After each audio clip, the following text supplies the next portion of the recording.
Israel ফিলিস্তিন সংঘাতের বিষয়টা বেশ জটিল। এর একেবারে গোড়ার কথা আর মূল সমস্যাগুলো সহজে তুলে ধরতেই আমাদের এই আয়োজন, যেখানে আমরা বিভিন্ন সূত্রের উপর ভিত্তি করে একটা নিরপেক্ষ চিত্র তুলে ধরার চেষ্টা করব। চলুন শুরু করা যাক। যে কোনো রাজনৈতিক আলোচনা বা তর্কে যাওয়ার আগে আসুন আমরা এই সংঘাতের সবচেয়ে বাস্তব আর করুণ দিকটা দেখি, এর মানবিক মূল্য। জাতিসংঘের মানবাধিকার বিষয়ক হাইকমিশনারের অফিসের সাম্প্রতিক কিছু পরিসংখ্যান একটা ভয়াবহ চিত্র আমাদের সামনে তুলে ধরে। এই সংখ্যাটা দেখুন, ৩৪,০০০-এরও বেশি ফিলিস্তিনি প্রাণ হারিয়েছেন, আর তাদের বেশিরভাগই কিন্তু নারী আর শিশু। এটা আসলে শুধু একটা সংখ্যা নয়, এর পেছনে আছে হাজার হাজার ভেঙে যাওয়া পরিবারের গল্প, হাজারো না বলা কষ্ট। প্রায় ১৯ লক্ষ মানুষ। একবার ভেবে দেখুন, গাজার মোট জনসংখ্যার প্রায় ৯০% তাদের নিজেদের বাড়িঘর ছেড়ে পালাতে বাধ্য হয়েছেন। এই বিশাল মাপের বাস্তুচ্যুতি একটা মারাত্মক মানবিক সংকট তৈরি করেছে, যার প্রভাব যে কত সুদূর প্রসারী তা কল্পনা করাও কঠিন। নিহতের সংখ্যার পাশাপাশি ১ লক্ষেরও বেশি মানুষ আহত হয়েছেন।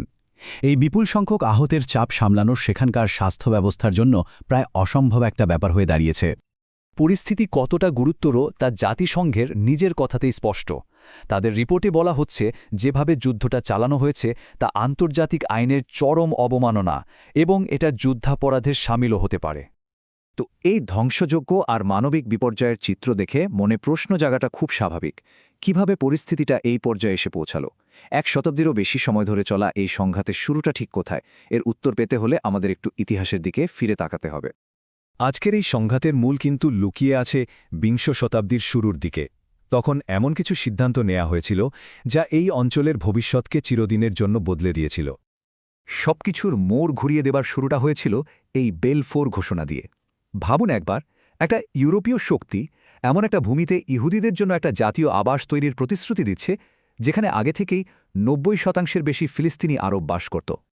এরপর ব্রিটিশ শাসন আমলে ইউরোপ থেকে ইহুদি অভিবাসনের স্রোত বইতে শুরু করে, আর এর ফলে স্থানীয় আরব অধিবাসী আর নতুন করে আসা ইহুদিদের মধ্যে অবিশ্বাস আর উত্তেজনা ক্রমেই তীব্র হতে থাকে। এই বাড়তে থাকা উত্তেজনারই একটা ভয়াবহ বহিঃপ্রকাশ ছিল ১৯৩৬ সালের আরব বিদ্রোহ।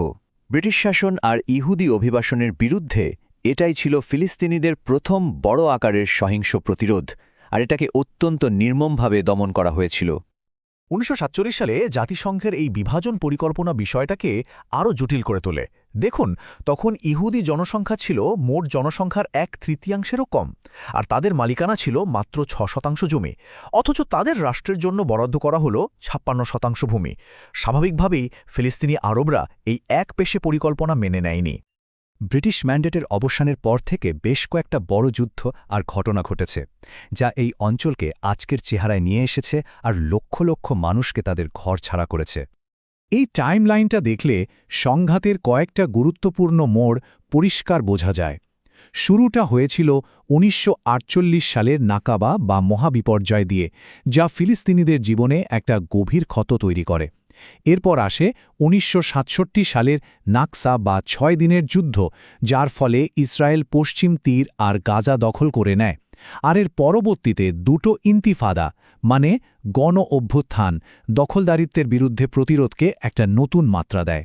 প্রত্যেকটা ঘটনাই এই সংঘাতকে আরও জটিল থেকে জটিলতর করেছে। নাকাবা এই শব্দটা ফিলিস্তিনিদের জন্য একটা অত্যন্ত বেদনাদায়ক অভিজ্ঞতা। এর আক্ষরিক অর্থ হল মহাবিপর্যয়। এই সময়ে ৭.৫ লক্ষেরও বেশি মানুষ তাদের ঘরবাড়ি জমিজমা থেকে উৎখাত হয়েছিলেন, আর শত শত গ্রাম লিটারেলি মানচিত্র থেকে মুছে গিয়েছিল। আর ইতিহাসটা কিন্তু এখনও বর্তমানকে তাড়া করে বেড়াচ্ছে। এই পরিসংখ্যানগুলোই দেখাচ্ছে যে পশ্চিম তীরে দখলদারিত্ব আজও কতটা মারাত্মক সহিংসতাকে উস্কে দিচ্ছে, যেখানে দুপক্ষেই মানুষ প্রাণ হারাচ্ছে। দশকের পর দশক ধরে এত আলোচনার পরেও কেন কোনো স্থায়ী শান্তি আসছে না? এর কারণ হল কয়েকটি মূল বিষয়ে দুই পক্ষের মধ্যে মতের অমিলটা আকাশ পাতাল, আর এই বিষয়গুলোই পুরো সংঘাতের একেবারে কেন্দ্রে রয়েছে। শান্তি আলোচনার টেবিলে যে বিষয়গুলো বারবার বাধা হয়ে দাঁড়ায় সেগুলো হলো এইগুলো। যেমন, ফিলিস্তিনিরা পশ্চিম তীর আর গাজায় একটি স্বাধীন রাষ্ট্র চায়, অন্যদিকে ইসরায়েল তাদের নিরাপত্তা নিয়ে উদ্বিগ্ন। আবার দেখুন, পশ্চিম তীরে ইসরায়েলি বসতিগুলোকে ফিলিস্তিনিরা অবৈধ মনে করে, কিন্তু ইসরায়েল সেখানে তাদের ঐতিহাসিক অধিকারের কথা বলে। জেরুজালেমের ভবিষ্যৎ কি হবে, আর লক্ষ লক্ষ শরণার্থীর ফেরার অধিকার, এইসব মৌলিক বিষয় মতপার্থক্য এতটাই বেশি যে একটা স্থায়ী সমাধানে পৌঁছানো ভীষণ কঠিন হয়ে পড়েছে। কিন্তু এইসব রাজনীতি, ইতিহাস আর পরিসংখ্যানের বাইরেও তো একটা জগৎ আছে, তাই না? সাধারণ মানুষের জগৎ, তাদের প্রতিদিনের লড়াই আর বেঁচে থাকার গল্প। এই মানবিক দিকটা বুঝতে পারাটাও খুব জরুরি। রাটকার্স ইউনিভার্সিটির এই উদ্যোগটা ঠিক এই কাজটাই করে। তারা চলচ্চিত্রের মাধ্যমে ফিলিস্তিনিদের সেই সব গল্প তুলে ধরে যেগুলো প্রায় খবরের শিরোনামের আড়ালে ঢাকা পড়ে যায়। তাদের মূল লক্ষ্যটাই হল প্রচলিত ধারণার বাইরে গিয়ে ফিলিস্তিনি পরিচয়ের নানা দিক তুলে ধরা।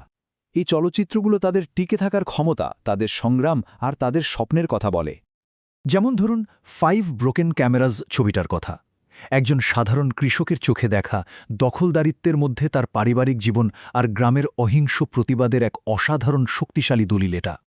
আবার আর্নাস চিলড্রেনের মতো ছবি দেখায় কিভাবে এই সংঘাত শিশুদের শৈশব, তাদের স্বপ্ন আর সম্ভাবনাকে একটা করুণ পরিণতির দিকে ঠেলে দেয়, সবকিছু ধ্বংস করে দেয়। তাহলে সবশেষে প্রশ্নটা এটাই দাঁড়ায়, যখন ইতিহাস নিয়েই এত বিতর্ক, যখন ন্যায় বিচার পাওয়ার পথটাও এত কঠিন, তখন এই জটিল সংঘাত থেকে বেরোনোর উপায়টা কি? এটা এমন একটা প্রশ্ন যা আমাদের সবাইকে গভীরভাবে ভাবতে বাধ্য করে।